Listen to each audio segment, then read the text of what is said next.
When we were creating, the early games, Lost Vikings, games like that, we were all sort of coming from PC backgrounds in terms of art. Well, that artwork doesn't look that great on console games, Super Nintendo, Sega. So we started pushing the style of our art, instead of being tiny little characters, starting to give them a bit more of a personality.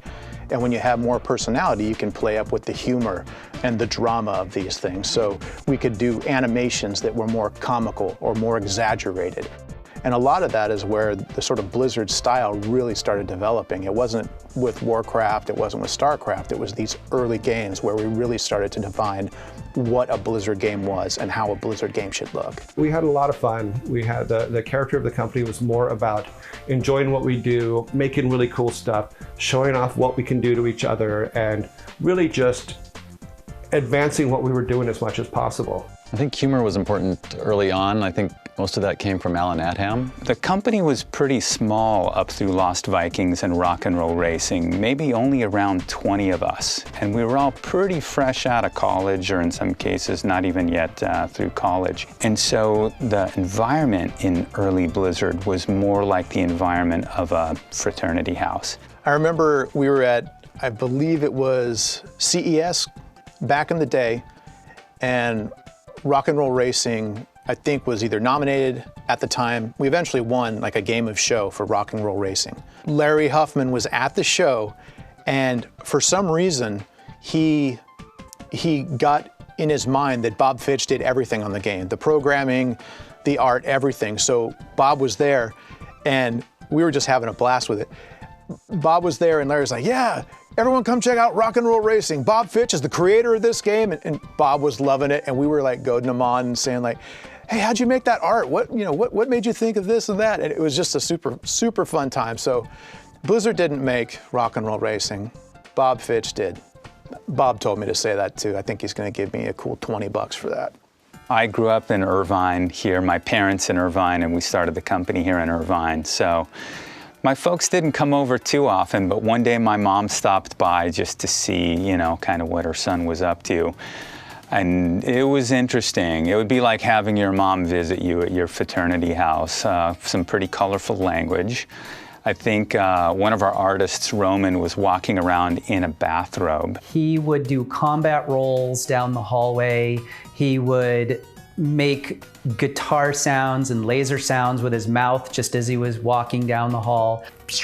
We were all, of course, sitting around playing video games, so it was kind of hard for my mom to imagine that that was an actual company. So I had gotten really good at taking the car and just quickly turning it to the side, shooting, and then turning it back, so that I could get the shot to hit in just the right spot where I knew somebody else, I was leading the target, where they were about to go into it from a whole nother screen. I couldn't even see them on my screen, but I'd get them.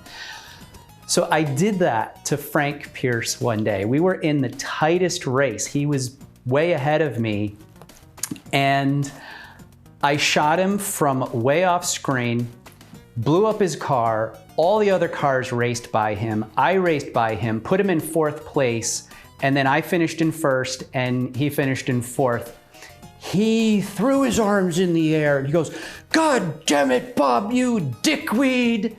And then we hear from behind us this very soft clearing of a throat. And everybody turns around and looks back, and it's Alan Adham. And he says, hey everybody, because the whole company was there, all 20 of us or so, playing, watching. He goes, hey everybody, I would like to introduce you to my mom.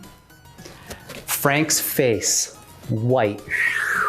I don't remember, but it sounds like Frank and Bob. Yeah, that was a good Rock and Roll Racing time. One of the things that we always try to do in our games is make sure that we were hitting on all cylinders. And that was, that the graphic quality was there, the sound, the gameplay, and humor just seemed to be another element. I remember humor always being very important in our games, and I think most of that came from Alan Adham.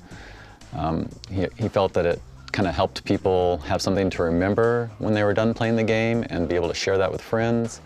And kind of, games can be kind of even a little bit stressful while you're playing and you're in this, you're really paying attention to what's going on, and the humor kind of breaks that up a little bit. It was a simpler time back then, right? Like, you didn't have these massive epic storylines in video games. Like, you could get away with doing things a lot more straightforward and simply back then. And so a simple, clever joke here or there adds a lot, but doesn't overdo it. I don't know. In some respects, I think we were very fortunate that we just struck the right balance with the content that we were creating and putting into those products.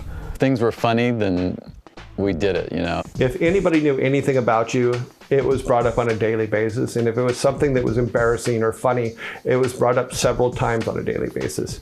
So we were joking around all the time, having a great time, laughs left and right. And so that naturally worked its way into our games.